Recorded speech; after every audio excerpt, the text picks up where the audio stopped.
ประทานหมายถึงอะไรหมายถึงความบริสุทธิ์ที่ไม่มีสิ่งอื่นใดเจือปนสีสวัสดิ์คือสวัสดีสวัสดิ์เป็นสีคือเป็นสิ่งที่ดีงามก็แล้วกันที่มีความบริสุทธิ์ผุดผ่องเลยไม่มีอะไรเจือปน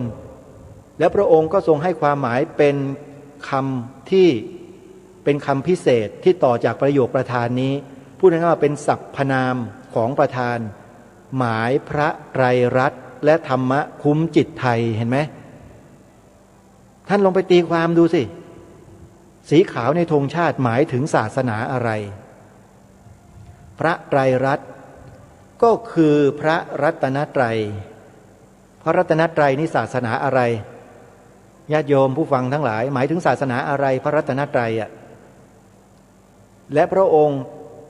ตรัสประโยคประธานไว้ข้างต้นว่าขาวคือบริสุทธิ์ศรีสวัสดิ์แล้วก็ทรงให้ความหมายว่าพระไตรรัตน์และพิเศษเข้าไปอีกเสริมเข้ามาธรรมะคุ้มจิตไทยคำว่าและตัวนี้ก็คือเชื่อมเนื้อหาข้างหลังให้หมายถึงว่าเป็นของคำข้างหน้าคือพระไตรรัตน์เพราะฉะนั้นจะแปลเป็นอื่นไม่ได้เลยสีขาวในธงชาติเนี่ยต้องแปลว่าหมายถึงพระพุทธศาสนาเท่านั้นมีใครสอนมีใครบอกเราแบบนี้ไหมในหน่วยทหารทั้ง3เหล่าทัพผู้บังคับบัญชาที่ฝึกทหารใหม่ผู้ฝึกร้อยโททั้งหลายสอนทหารอย่างนี้กันหรือเปล่าในกองทัพสอนกันไหมฝากถึงกรมยุทธศึกษาทหารบกนำเรื่องนี้ไปบรรจุแล้วก็เอาไปบรรจุไว้ในหนังสือวินัยทหารที่ให้ทหารใหม่ท่องกันด้วยไม่เช่นนั้นท่านจะพลาดโอกาสนี้ไปตลอดชาติเลยนะขอบอกไว้ก่อนแล้วถ้ามีใครคัดค้านทหารคนไหนคัดค้านเนี่ยท่านก็จับตาดูดิมาจากไหนเป็นใครนะได้ประโยชน์อีกต่อหนึ่งเห็นไหมได้รู้ด้วยใครเป็นใครยังไงเนี่ยเอาเรื่องนี้แหละเข้าไปนะอาตมาภาพก็พูดออกอากาศแบบนี้แหละก็อยู่ที่ดวงแหละประเทศชาติบ้านเมืองว่าจะมีคนดีเนี่ยคนกล้ามันจะเกิดขึ้นมาไหมเพื่อจะนำเอาสิ่งนี้กลับคืนมาสู่ประเทศชาติบ้านเมืองกลัวแต่จะมีปากกล้าขาสั่นกันนะเด็ไม่เอาจริงกันน่ะถ้าอาตมาภาพอยู่ในอำนาจนะเหรอโยมป่านนี้เรียบร้อยไปนานแล้วจริงๆสั่งการไปนานแล้วแก้ระเบียบทั้งหลายที่มันขัดแย้งกับความถูกต้องของชาติบ้านเมืองอันเนี้ยแก้กลับให้หมดแต่เดี๋ยวนี้เป็นไงปัจจุบันเป็นไงบ้างล่ะไม่ทราบอาตมาไม่รู้แต่รู้อย่างเดียวว่าไม่รณรงค์เรื่องนี้กันเลยหน่วยราชการทหารตำรวจทั้งหมดไม่เคยรณรงค์ไม่เคยจัดเข้าในห้องประชุมสัมมนางานการต่างๆของส่วนราชการไม่มีเลยเป็นเพราะอะไรไม่ทราบนี่แหละก็เรียกว่าจุดบอดความประมาทเลินเล่อหรืออะไรก็แล้วแต่ที่จะทำให้ชาติบ้านเมืองของเราเนี่ยอ่อนแอถ้าต้องการให้เข้มแข็งก็นำสิ่งเหล่านี้กลับมารณรงค์เอามาสอนเอามาอบรมกันในหมู่ราชการทั้งหลายทหาร3เหล่าทัพตำรวจพลเรือนทั้งหมดต้องนำกลับมาเรื่องง่ายๆเห็นอยู่ทุกวันเคารพธงชาติกันอยู่ทุกวันแต่ไม่มีความหมายไม่มีข้อมูลอะไรกันเลยถามตอบกันไม่ได้สักคนข้าราชการในประเทศนี้อาตมาภาพถามความหมายพระราชทานธงไตรรงค์ทั้งหมดที่องค์พระบาทสมเด็จพระมงกุฎเกล้าเจ้าอยู่หัวพระราชทานเอาไว้มีว่าอย่างไรตอบไม่ได้ไปถามดูสิใครมีลูกเป็นทหารน่ะใครมีหลานเป็นทหารบ้างใครมีญาติเป็นทหารตำรวจข้าราชการลองไปถามดูสิไม่เชื่อนะอย่าลบหลู่นะโยมอาตมาภาพถามจริงๆความหมายธงชาติที่รัชกาลที่6พระราชทานไว้ให้พวกแกที่เป็นข้าราชการแกทราบไหมไม่มีใครทราบหรอกเป็นเพราะอะไรไม่รู้แต่อาตมาภาพบอกได้อย่างเดียวว่าประมาทอย่างแรงเลยประมาทอย่างแรงเลยประเทศไทยทิ้งไปได้ยังไงสิ่งนี้ไม่น่าเชื่อเห็นไหมแล้วมีคนมันคิดจ้องทำลายจริงๆนะมันบิดเบือนเลยนะทำหนังสือออกมาใหญ่โตเป็นล่ำเป็นสันเลยนะหน่วยงานใหญ่โตของประเทศชาติบ้านเมืองนะทำออกมาปรากฏว่าบิดเบือนนะฮะความหมายพระราชทานของพระองค์ท่านเรื่องธงชาติเนี่ย หนังสือเล่มนั้นมีชื่อคนทำเสร็จหมดชื่อหนังสือชื่อว่าอะไรคู่มือธงไตรรงค์ธรรมรงไทยนี่แหละอาตมาภาพเห็นข้อมูลเจอข้อมูลหลักฐานจึงได้นำมาบอกพวกเราให้ช่วยกันทำหน้าที่ปกป้องรักษาความเป็นชาติบ้านเมืองของเราไม่ได้พูดการเมืองซะหน่อยไม่เกี่ยวเลยอันนี้เป็นงานของชาติบ้านเมืองนะนี่งานเรื่องการรักษาความเป็นไทยเอาไว้นี่เพราะฉะนั้นท่องจำนายโยมถ้าไม่รู้จะเอาเนื้อหาตรงไหนก็ฟังเพลงรายการคดีโลกคดีธรรมตอนต้นกับตอนท้ายนะร้องให้ได้เนื้อหาอยู่ตรงนั้นขอรำพันบรรยายนั่นแหละคือบทพระราชนิพนธ์ความหมายธงไตรรงค์ทั้งหมดเลยอัญเชิญมาใส่ดนตรีทำเป็นเนื้อร้องทำนองเพื่อให้พวกเราจดจำได้ง่ายๆนี่คือข้อที่สองที่รณรงค์ให้พวกเราได้ทำกันข้อสามขึ้นทะเบียนเขียนใบสมัครปฏิญาณตนเป็นพุทธมามกะทำหรือยังเมื่อวันที่9มิถุนายนที่ผ่านมาเป็นวันมหิดลอาตมาภาพได้อัญเชิญพระราชประวัติของล้นเกล้ารัชกาลที่8มาอ่านให้ฟังพระราชกรณียกิจ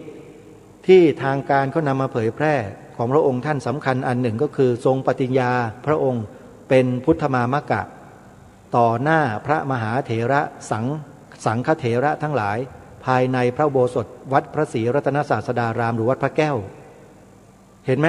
เมื่อปีพุทธศักราช 2484 หรือ 87 นี่แหละดำเนินรอยตามเบื้องพระยุคลบาทพวกเราได้ทำหรือยังขึ้นทะเบียนเป็นลายลักษณ์อักษรเขียนใบสมัครปฏิญาณตนเป็นพุทธมามกะถ้ายังลองสอบถามเพื่อนๆมิตรสหายญาติธรรมเราดูในจังหวัดมีใครทำบ้างลองซาวดูสิแล้วเขาจะยกมือให้ท่านขอนแก่นต้องซาวดูมีนั่นแหละที่ประชุมอยู่กับท่านน่ะมีใครขึ้นทะเบียนและมีบัตรประจำตัวพุทธมามกะหรือยัง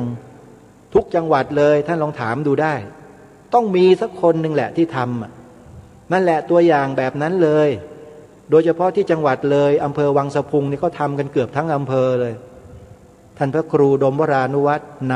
ำเป็นจังหวัดแรกของประเทศไทยไปดูงานได้งานสภาพุทธบริษัทที่จังหวัดเลยที่วัดศรีอุดมวงศ์ตำบลศรีสงครามอำเภอวังสะพุงจังหวัดเลยน่ะ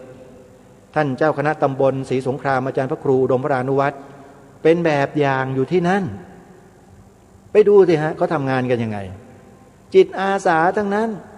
Voluntary Buddhist Council of Civil Society ชื่อบอกอยู่แล้วสภาพุทธบริษัทภาคประชาสังคมจิตอาสา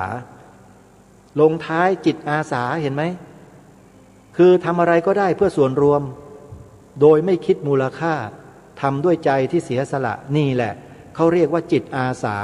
สภาพุทธบริษัทมันต้องเกิดกันทั้งบ้านทั้งเมืองนี่ไงสิ่งที่ทางรายการรณรงค์และเชิญชวนทุกคนให้ทำหน้าที่ตรงนี้ในฐานะที่เป็นพุทธบริษัทอุบาสกอุบาสิกาเป็นชาวพุทธนั่นแหละพูดง่ายๆนับถือศาสนาพุทธเราก็ต้องทำหน้าที่ตรงนี้ร่วมกัน3ข้อฝากไว้โยมมาสู่เนื้อหาสาระของเรานะก็ปรารภเบื้องต้นไว้แค่นี้ก่อนครึ่งชั่วโมงเข้าไปแล้วอาตมาภาพพูดไว้เมื่อวันซืนว่าจะเล่าเรื่องส่วนตัวที่เกี่ยวข้องกับเนื้อหาที่นำมาเปิดให้กับทุกท่านได้ฟังโดยทันตแพทย์สมสุจีราที่พูดถึงเรื่องของอนาคตังสะกับอตีตังสะคือเรื่องราวในอดีตเรื่องราวในอนาคตที่มันเห็นอะไรล่วงหน้าเนี่ยถ้ามันไปเจอในอนาคตเนี่ยสมัยเด็กๆเนี่ยโยมอาตมาภาพนี่แหละเคยตั้งหลายครั้งเลยมีอยู่ช่วงชีวิตหนึ่งอยู่ๆเดินเล่นอยู่บนท้องถนนเนี่ยมันมีภาพคนบุคคลเนี่ยมันมาปรากฏข้างหน้าแล้วเราก็ทำให้เรานึกขึ้นมาได้ทีนี้ภาพนี้เราเคยเห็นเนี่ยเคยเห็นมาเมื่อไม่นานมาเนี่ยมันตรงไหนยังไงกันนั่นเรานึกไม่ออกเป็นอย่างเนี้ยอยู่หลายครั้งเลยโยมมันเห็น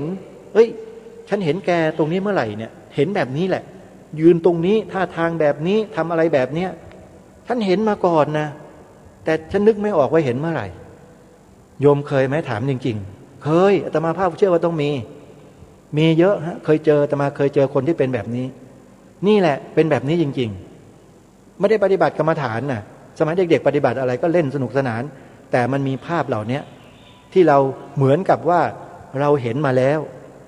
ท่าทางกิริยาอาการสถานที่ต่างๆมันภาพนี้ทั้งหมดเลยอ้าวเราเห็นมาแล้วนี่แต่มันเป็นเห็นตั้งแต่เมื่อไหร่อ่ะเคยไหมโยมเคยแบบนี้ไหมอันนี้คืออะไรไม่ทราบอาตมาไม่รู้แต่มันเป็นอาการแบบนี้จริงๆและอันที่สองก็คือว่าเวลานอนกลางคืนเนี่ยนอนอยู่ในบ้านเนี่ยนะพอใกล้จะหลับอาตมาก็จะเห็นก้อนเมฆเต็มท้องฟ้าไปหมดเลยและอาตมาภาพก็นั่งอยู่บนก้อนเมฆนั่นนะลอยไปลอยมาชมก้อนเมฆอื่นๆเห็นก้อนเมฆเต็มไปหมดฝันลักษณะคล้ายๆกับฝันอยู่อย่างเงี้ยหลายครั้งเหมือนกันไม่รู้คืออะไรแล้วมันก็หายไปไม่มีอีกเลยเห็นตั้งแต่ครั้งนั้นแล้วก็จบทุกอย่างนะแล้วก็มาถึงวันนี้สิ่งเหล่านั้นก็ไม่ได้มีมาตามมาก็เล่าให้ฟังนะตามที่ได้สัญญาไว้เมื่อวันศืนนี้ว่าเดี๋ยวจะเล่าให้ฟังเรื่องส่วนตัวเห็นท่านผู้บรรยายพูดถึงเรื่องนี้ก็เลยนำมาปรารภมาเล่าให้ฟังนะท่านสาธุชนเรายังฟังเนื้อหาของท่านทันตแพทย์สมสุจิดายังไม่จบนะฮะเรื่องธรรมวิทยาศาสตร์ในช่วงต่อไปเนี่ยจะเป็นเรื่องของการถามการตอบ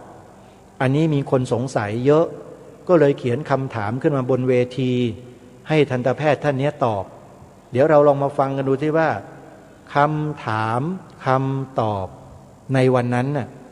มีเรื่องใดเป็นอย่างไรกันบ้างไปติดตามรับฟังกันได้ณบัดนี้จริงๆถ้าเราปฏิบัติเจริญสติอย่างถูกวิธีนะฮะไม่ว่าเราจะทำทางโลกหรือทางธรรมนะฮะเราจะเหนือมนุษย์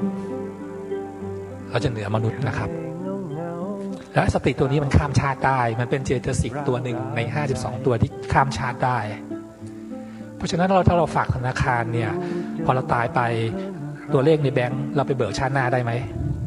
ไม่ได้ใช่ไหมไม่ได้แต่สตินี่แหละครับมันข้ามได้เพราะฉะนั้นเป็นการฝากธนาคารข้ามชาติที่ดีที่สุดนักกีฬาบางคนมีกายานุปัสนิกายาสติสถานที่สูงมากนะอย่างไทเกอร์วูดเนี่ยสมัยก่อนที่เขาดังมากๆนะเขาบอกว่าเขาสามารถสวิงไม้กอล์ฟเนี่ยนะเขาสวิงเร็วมากนะครับพวดลงมานะเขาบอกว่าถ้าระหว่างที่สวิงลงมาเนี่ยแล้วมีแมลงบินผ่านกลางวงสวิงนะเขาสามารถหยุดวงสวิงได้ทันทีเลยนะซึ่งเฮ้ยเป็นไปได้ไงวะสวิงลงมาเร็วขนาดนั้นใช่ไหมเขาทำได้เขาทดสอบให้ดูนะครับเขาสวิงลงมาเพราะว่านะเร็วมากเลยนะแล้วเขาไปหยุดตรงหน้าลูกกอล์ฟแตะพอดีเลยครับโอ้โหทำได้ไงทำได้ครับแสดงว่าท่วงท่าและลีลาในขณะที่เขากำลังเคลื่อนไหวทุกเสี้ยววินาทีสติเขาจับที่อาการตลอดเลยนึกออกไหมครับโอเคไทเกอร์วูดอาจจะไม่ได้เจริญสติปัฏฐาน4แต่เขามีบุญเก่าครับพวกนี้มีบุญเก่าครับไม่ใช่บังเอิญเกิดมาครับให้เป็นพี่น้องฝาแฝดกัน2คนก็จะมีวงสวิงไม่เหมือนกันหรอกครับเชื่อไหมครับนะฮะไม่ใช่ DNA เอางี้ดีกว่าไม่ใช่นะครับเป็นบุญเก่าดูเขาทรายกาแล็กซี่กับเขาคอกาแล็กซี่ที่เหมือนกันเดียเลยคนหนึ่งร้องเพลงเป็นคนหนึ่งร้องไม่ได้เรื่องเลยอย่างเงี้ยนะคนหนึ่งชกมวยเก่งคนหนึ่งแสดงหนังเก่งอีกคนหนึ่งไม่ได้เรื่องเลยอย่างเงี้ยคือไม่ใช่ DNA นะครับมันเป็นองค์ประกอบไม่ใช่ตัวน้ำมันเป็นสิ่งที่อยู่ในน้ำเข้าใจไหมครับนะฮะซึ่งไอ้ตัวนี้เรามองไม่เห็นไงเรามองไม่เห็นเรานึกว่ามันเป็นสมองไม่ใช่ครับไม่งั้นฝาแฝดแท้มันต้องเหมือนกันเพราะสมองมันเหมือนกันเปียบเลยใช่ไหมครับแม้แต่อินทร์ยังไม่เหมือนกันเลยอินทร์ที่ใช้เลือดด้วยกันด้วยนะครับตัวติดกันใช้เลือดร่วมกันนะครับคนหนึ่งใจเย็นมากครับอินหรือจันเนี่ยผมจำไม่ได้แล้วใจเย็นมากนั่งสมาธิทุกวันนะครับส่วนอีกคนหนึ่งดื่มเหล้าทุกวันครับใจร้อนโผงผางมากแต่ตัวติดกันนะฮะตัวติดกันที่นักวิทยาศาสตร์งงก็คือขณะที่จันเมาทำไมอินไม่เมาเพราะว่ามันใช้เลือดร่วมกันนะถูกไหมทำไมคนหนึ่งเมาแล้วอีกคนหนึ่งไม่เมานักวิทยาศาสตร์งงครับงงก็งงไปเรื่อยๆแหละเพราะเขาไม่เข้าใจเรื่องจิตไงจิตมันไม่รับอารมณ์ นะครับถ้าจิตมันไม่รับอารมณ์ซะแล้วปฏิกิริยาทางกายไม่มีผลนะครับไม่มีผลนะเพราะฉะนั้นจิตคนละดวงครับสองคนนี้คนละดวงเพราะฉะนั้นมันต้องมีองค์ประกอบบางอย่างนะฮะที่แม้แต่ในทางวิทยาศาสตร์ชีววิทยาเขาก็ค้นพบแล้วครับว่าใน DNA ของเราเนี่ยครับเขาเรียกว่าพันธุกรรมในบางคนก็จะไม่แสดงผลครับมันจะมีตัวควบคุม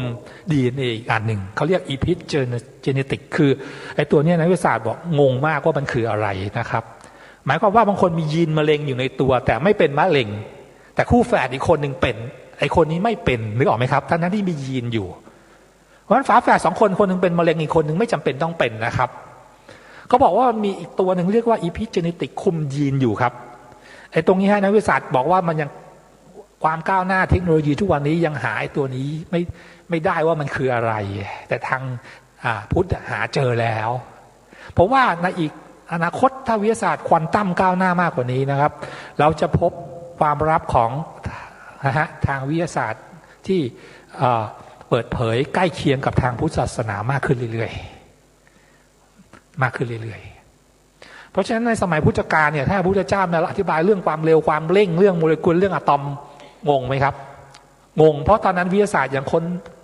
นไม่พบใช่ไหมครับในกึ่งพุทธกาลเนี่ยผมจึงเป็นคนแรกของโลกเลยนะครับที่ผมเอาธรรมะมาเชื่อมกับวิทยาศาสตร์นะครับเป็นคนแรกของโลกจริงๆครับคือในเมืองไทยอาจจะมีหนังสือแนวนี้ออกมาแต่ผมอ่านแล้วมันไม่ลึกใช่ไหมครับหมายความว่าอาจจะมีหนังสือแนวเชื่อมโยงวิทยาศาสตร์กับพุทธศาสนาเข้ามาแต่เขียนแบบไม่เข้าใจเท่าไหร่ผมพยายามอ่านหลายรอบแล้วก่อนที่ผมจะเขียนนะครับตอนนี้กำลังแปลเป็นภาษาญี่ปุ่นอยู่นะครับคงจะขายทั่วโลกครับเล่มไอน์สไตน์พบพระพุทธเจ้านะฮะเพราะว่าเคยไปออกงานที่แฟรงก์เฟิร์ตบุ๊กแฟร์ซึ่งเป็นงานหนังสือระดับโลกแล้วสำนักพิมพ์ระดับโลกเข้ามาฮะบอกว่าไอน์สไตน์เมดบุตดาถ้าพิมพ์ขายจะดังมากเพราะว่าไอน์สไตน์เป็นก็อดของตะวันตกถูกไหมครับแล้วไอน์สไตน์เคยบอกว่าศาสนาพุทธคือศาสนาเดียวที่จะเหลืออยู่เมื่อวิทยาศาสตร์ก้าวหน้าถึงขีดสุดคือวิทยาศาสตร์ที่เมื่อก้าวหน้าถึงขีดสุดจะพบว่าสรรพสิ่งก็ไม่มีอยู่จริงนะครับไม่มีอยู่จริงทุกวันนี้ควอนตัมเริ่มค้นพบแล้วนะฮะเริ่มค้นพบแล้วว่าจริงๆสิ่งที่เราเห็นนะฮะเป็นเพียงการสั่นเท่านั้นเองแต่มันสั่นในระดับที่ตาเรารับคลื่นแสงนั้นได้เลยเห็นเป็นรูปร่างขึ้นมานะฮะในทางควอนตัมบอกว่าจริงๆแล้วมันเป็นเพียงการสั่นของอนุภาคเล็กๆนะฮะแล้วทำให้เกิดรูปเกิดร่างขึ้นมาอีกหน่อยนะฮะอีกหน่อยสัก100 ปีข้างหน้าเนี่ยโลกจะเอางี้แค่ช่วง50 ปีที่ผ่านมาเปลี่ยนไปเยอะเลยไหมเปลี่ยนไปเยอะเลยนะถ้าเราย้อนไป30 ปีก่อนแล้วบอกว่าเดี๋ยวนี้นะสมมติเราย้อนเวลาได้นะแล้วไปบอกคน30 ปีก่อนเดี๋ยวนี้นะเราไม่ต้องต้มน้ำเราเอาน้ำใส่หม้อเล็กๆอันหนึ่งที่มันเย็นๆนี่แหละนะแล้วให้มันหมุนอยู่ประมาณ10 วินาทีมันเดือดเลยคนสมัยก่อนจะเชื่อไหม30 ปีก่อนนี่แหละไม่เชื่อหรอกถูกไหมเพราะว่าสมัยนั้นมันยังไม่มีเตาไมโครเวฟใช่ไหมนะเทคโนโลยีมันเปลี่ยนเร็วมากสมัยก่อนนี่เทปคาสเซ็ตนี่สุดยอดแล้วเนาะสุดยอดแล้วรู้ไหมเด็กสมัยเนี้ยมันเคยไปบ้านหนึ่งแล้วมันเห็นโทรทัศน์ที่มีด้านหลังลึกๆอ่ะโทรทัศน์ที่ด้านหลังหนาๆออกไปอ่ะนึกออกไหมมันตกใจว่าเครื่องอะไรโอ้โมเดิร์นขนาดนั้นเลยอ่ะแล้วโทรทัศน์เดี๋ยวนี้มันวางเฉียบแล้วใช่ไหมมันไม่มีข้างหลังหนาๆที่ใหญ่ๆแล้วแต่บางบ้านยังใช้อยู่ใช่ไหมแล้วมีเด็กคนหนึ่งไปเที่ยวบ้านเพื่อนไว้แล้วมันเห็นโทรทัศน์รุ่นนี้มันตกใจมันถามเพื่อนว่าเครื่องอะไร โลกมันเปลี่ยนเร็วมากนะเร็วจริงๆกล้องดิจิตอลสมัยก่อนใช้ฟิล์มอยู่เลยใช่ไหมไม่ต้องสมัยก่อนหรอกมั่ง10 ปีก่อนเองนะนั้นเปลี่ยนเร็วมากนะฮะเขาบอกว่าถึงยุคควอนตัมนี้จะเปลี่ยนเร็วกว่านี้อีก100 เท่าเตรียมใจไว้นะครับยุคควอนตัมมาแล้วครับตอนนี้ควอนตัมคอมพิวเตอร์เครื่องแรกของโลกประดิษฐ์ออกมาได้แล้วแต่ยังไม่ได้ขายเชิงพาณิชย์ควอนตัมคอมพิวเตอร์มีประสิทธิภาพมากกว่าโน้ตบุ๊กที่เราใช้ทุกวันนี้100,000 เท่าตัวครับนะฮะเขาบอกว่าสามารถทำให้มันเล็กลงเท่ากับโมเลกุลหนึ่งยังได้เลยนะครับแล้วฉีดเข้าไปในตัวเราซึ่งประสิทธิภาพสูงกว่าโน้ตบุ๊กอีกนะครับเพราะนั้นมันจะวิ่งไปตามเส้นเลือดแล้วไปวิเคราะห์อะไรออกมาเสร็จแล้วดึงออกมาปุ๊บเข้าคอมพิวเตอร์ออกมารู้หมดเลยครับในตัวเรามีอะไรนะครับ นะฮะมันจะก้าวหน้าขนาดนั้นเลยนะครับอนาคตนะฮะเอาแล้วนะครับคำถามมาเยอะเลยเอาเลยชอบถามหมอนี่ถ้าตอนบ่ายไม่ติดคิวอื่นนะผมจะพูดถึง5 โมงเย็นเลยผมเคยเชิญไปบรรยายที่เซ็นทรัลลาดพร้าวเขาให้พูดกาล่าดินเนอร์6 โมงเย็นถึง2 ทุ่มมาวันนั้นผมพูดถึงเที่ยงคืนเลยโรงแรมเขาไม่รู้จะเชิญลงยังไงเพราะเวทีเขาอยู่สูงไงผมไม่ยอมลงจริงๆไม่ยอมลงเขาพยายามส่งซิกมาตั้งหลายรอบแล้วไม่ลงก็ไม่ลงเชิญมาแล้วดีกว่า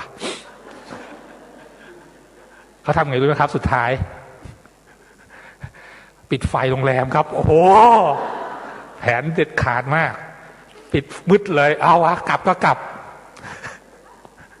คุณเอาภัสราหงสกุลมาฟังด้วยท่านอยู่ที่นั่นอยู่แล้วผมงงเลยเห็นแล้วผมว่าในประเทศไทยเนี่ยคนที่เอาชนะหลักอนิจจังได้ก็มีคุณอภัสรานี่แหละอนิจจังทุกขังไม่สะเทือนเธอเลยเบิร์ดอีกคนหนึ่ง2 คนเนี้ยธงชัยแม็กอินไตร์นะ60 กว่าแล้ววันนั้นไปดูคอนเสิร์ตเบิร์ดเฮ้ยทำไมเหมือนกับตอนที่เราเด็กๆเลยนะผมข้างเบิร์ดมาแต่เด็กแล้วนะตั้งแต่10 กว่าขวบก็โหเบิร์ดนี่หาดทรายสายลม2เราหากเราต้องจากกันใช่ปะโหดังมากตอนนั้นผม10 กว่าขวบแล้วตอนนี้ผมเท่าไหร่ล่ะไม่อยากบอกเลยแล้วผมไปเห็นเบิร์ดทำไมเบิร์ดมันอยู่ที่เดิมเลยวะสงสัยไตรลักษณ์จะผิดหรือเปล่าอนิจจังทุกขังทำอะไรเบิร์ดไม่ได้เลยผมจะรอดูอนัตตาเนี่ยเบิร์ดจะตายเมื่อไหร่ทำไม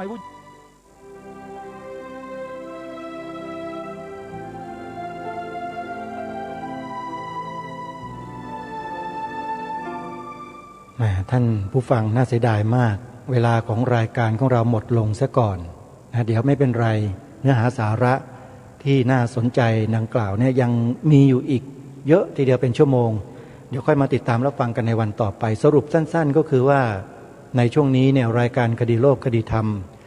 กำลังนำเทปบันทึกเสียงของท่านทันตแพทย์ท่านหนึ่งซึ่งเรียนจบมาทางสายวิทยาศาสตร์นำเอาหลักวิทยาศาสตร์มาอธิบายความในธรรมะของพระพุทธศาสนาได้อย่างลงตัวแล้วก็เป็นที่ยอมรับโดยทั่วไป